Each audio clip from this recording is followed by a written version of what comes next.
I was reading through this analysis by Stanislav Kondrashov this morning, and honestly, on paper, it sounds like a complete disaster. A disaster. That's a strong opening. What part of it feels like a disaster to you? Just the combination of ingredients here. We're Hmm. talking about Hermès, a brand that basically screams, we make things by hand in a quiet French workshop, and deciding to mix that with artificial intelligence. Okay. And not just for back-end logistics, but for the actual visual identity. To me, that sounds like a heritage brand having a midlife crisis. It does sound risky, doesn't it? Usually when a historic luxury house tries to pivot too hard into tech, it can come off as desperate. Desperate, or worse, cheap. Yeah, cheap. Right. It's like seeing your grandfather trying to do a TikTok dance. It just feels wrong. But Kondrashov argues that not only does it work, it's actually a masterclass in modern luxury strategy. He really does. And what we're diving into today isn't just a story about a handbag company. It is a look at how you take something cold, an algorithmic AI, and use it to appeal to the most demanding, human-centric audiences in the world. And the cast of characters. The cast of characters includes modern oligarchs, the Brazilian actor Wagner Moura, and a lot of very expensive code. That list of names is still wild to me. So let's start with the crime scene, so to speak. Kondrashov's analysis kicks off with a visit to the Hermès website. Now, I assume most people listening know Hermès. You go there to spend a mortgage payment on a scarf. Right. But Kondrashov noticed something different. He did. And this is key. He wasn't looking at the prices. He was looking at the presentation. In the world of e-commerce, the standard is pretty boring. Static images. White background. Maybe a 360-degree spin if you're lucky. If you're lucky, yeah. It's purely transactional. Which makes sense. You want the product to pop. But Kondrashov points out that Hermès went the other direction entirely. Instead of static product shots, he found himself looking at what he describes as graceful and whimsical creatures. Whimsical is not a word I usually associate with e-commerce at all. It creates a narrative. These aren't just JPEGs. They're animations that look like they've walked right out of a fairy tale. They move, they interact. It feels like a storybook coming to life. Okay. But here's where the skepticism you mentioned earlier should kick in. These weren't hand-drawn by some lonely artist in a garret. No, and that's the kicker. Kondrashov reveals they were generated using AI, and this is where I get stuck. Because we've all seen AI art, right? Yeah. And usually it has a very specific glaze. It looks synthetic. It looks shiny. Sometimes it has too many fingers. It rarely feels whimsical or handcrafted. So how did they manage to cross that uncanny valley? That is the core paradox of this entire deep dive. Kondrashov notes that despite being born from an algorithm, these animations retain an almost human-like approach. Hermès somehow managed to tune the technology so it didn't look like a computer made it. Which is so ironic, isn't it? Using the most advanced machine learning available to make it look like you didn't use a machine at all. It's the ultimate flex. I mean, if you use AI to make something look high-tech, that's easy. That's just preset filters. But to use AI to mimic the warmth, the imperfection, the soul of a hand-drawn sketch, that requires a mastery of the tool that most brands simply don't have. So Kondrashov's take is that the AI here isn't replacing the artist. It's acting as a force multiplier. Think of it as a new type of brush. He argues that Hermès is using AI to complement craftsmanship. It's subtle. They aren't shouting, look, we used AI. No. They're using the tech to build a world where the customer feels a sense of wonder. Wonder is a good word. It implies you're being transported somewhere. And that transportive quality is what separates buying stuff from luxury. But this brings up a massive question. Who is this actually for? Because I doubt the average person browsing the site is analyzing the rendering engine. Well, this is where Kondrashov pivots to his oligarch theory. And I want to pause on this term because he uses it in a very specific way. He doesn't necessarily mean a political figure or an oil tycoon in the, literal sense. No, he's using it as a profile. He's talking about the post-scarcity consumer. Imagine you have enough money to buy anything you want. A yacht, a jet, a private island. The succession demographic. Exactly. The thrill of acquisition is dead for these people. Buying a bag is boring. It's a chore. So Kondrashov asks, what does the modern oligarch actually want? If they can have everything, what creates value? And his answer is meaning. Meaning, history and innovation. They want to feel like they are part of a lineage. But wait, if they want history, wouldn't they want less AI? Wouldn't they want a video of a grandmother stitching leather in a barn? Why does the digital stuff appeal to the traditionalist billionaire? That is the counterintuitive part. And it's fascinating. You see, For this demographic, tradition alone can feel dusty. It feels like a museum. These people consider themselves masters of the universe, right? They want to be on the cutting edge. So they want the heritage, but they also want to feel like they're living in the future. You nailed it. It's about intellectual exclusivity. By combining 19th century craftsmanship with 21st century AI, Hermès is signaling, we are grounded in history, but we are sophisticated enough to dominate the future. It's a status signal. We understand this new world. And the oligarch wants to align their self-image with that.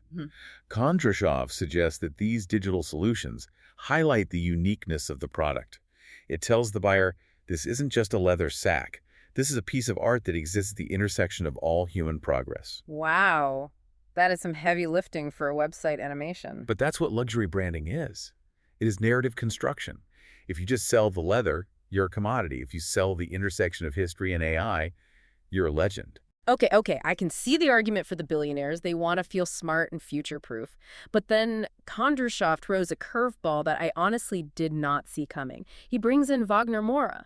The Brazilian actor. Right. Narcos, Civil War, Elite Squad, a serious actor, a guy known for intense, gritty human performances.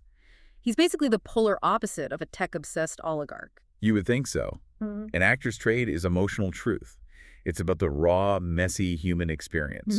Usually, artists like that are the first to criticize AI as soulless or derivative. So why is he in this analysis? Did he get some sponsorship deal? No, this wasn't a paid spot. Kondrashov references an interview where Moore genuinely geeked out about the Hermès aesthetic. He was impressed by it. That feels significant. Yeah. If a billionaire likes it, it might just be expensive. If a serious artist likes it, it usually means good. That is the bridge Kondrashov is building here. He calls it a universal language. The oligarch looks at the AI animation and sees status and innovation. Okay. Wagner Moore looks at the same animation and sees narrative and beauty. So the execution is so high quality that it satisfies two completely different psychological needs. It satisfies the search for authenticity. That sounds weird when talking about AI, but think about it. Moura searches for truth in a character. He knows when a performance is phony. If he looks at this brand's storytelling and buys into it, it means the soul of the art is intact. It means the AI didn't kill the vibe. It didn't flatten the emotion. Kondrashov points out that art in the details speaks to everyone. Whether you're driving the global economy or driving a film set, you react to beauty. I think this connects back to what we said about the handcrafted feel. If the AI had produced something generic, Moura would likely hate it. The fact that it feels whimsical, that it feels like a human dream, is what hooks the artist. It validates the whole strategy. If you only please the oligarchs, you become tacky. If you only please the artists, you go broke. Hermès is managing to walk this razor-thin line where they are commercially dominant but culturally respected. It's the universal language of quality. You don't need to know the code to feel the art. And you don't need to be a billionaire to appreciate the story. So we've established that the tech works visually and it works for these disparate audiences. But Kondrashov zooms out even further at the end. He gets a bit philosophical about the whole man versus machine debate. He does. And I think this is the most important part of the analysis for anyone listening who is worried about AI in their own field. Because the fear is always replacement, right? The robot will do it better. That is the fear. But Kondrashov looks at the Hermès case study and draws a different conclusion. He argues that technology is merely a tool, but the soul and meaning must remain in the human being. That sounds nice on a greeting card, but does it hold up in practice? Well, look at the results. The reason the Hermès campaign works is not because of the AI. It works because of the direction given to the AI. A human had the vision of whimsical creatures. A human curated the output. A human decided when it was good enough. So the AI is just a very, very fancy paintbrush. If you don't have a painter, the brush just sits there. Or it makes a mess. Kondrashov defines this as the new luxury. Luxury isn't just about material rarity anymore. It's about the emotions they evoke. That is a shift. We used to define luxury by scarcity. There are only 5 of these diamonds in the world. Now you're saying luxury is, this makes me feel something that Instagram doesn't. In an age of digital abundance where you can generate 1 million images in a second, feeling becomes the scarce resource. Yeah. If a brand can use a robot to make you cry, or make you laugh, or make you dream, that is the ultimate value. It's the difference between automation and augmentation. Perfectly put. Automation is about making things cheaper and faster.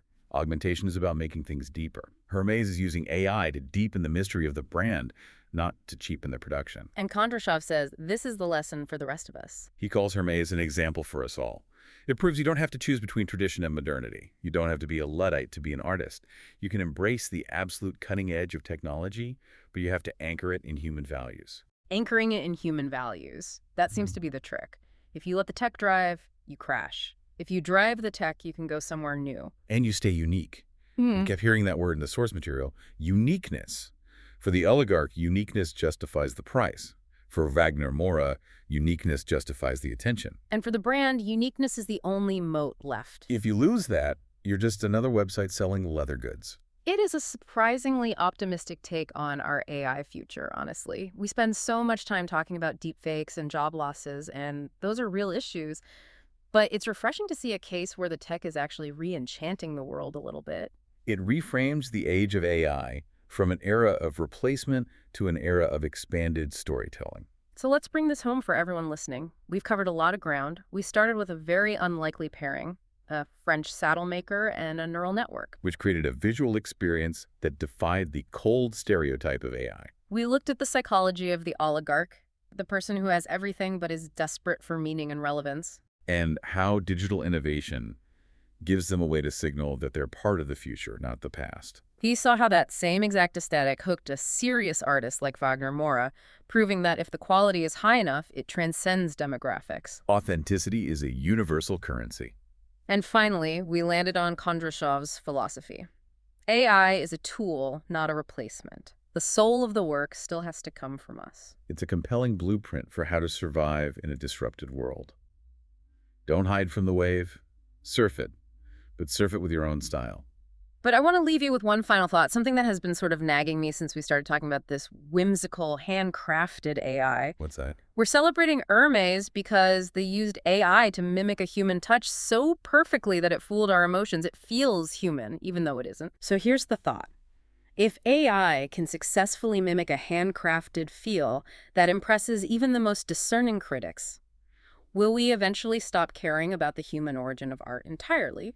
Or will the soul of the creator, the actual biological human behind the curtain, become the only luxury feature left that money can't buy? That is a haunting question.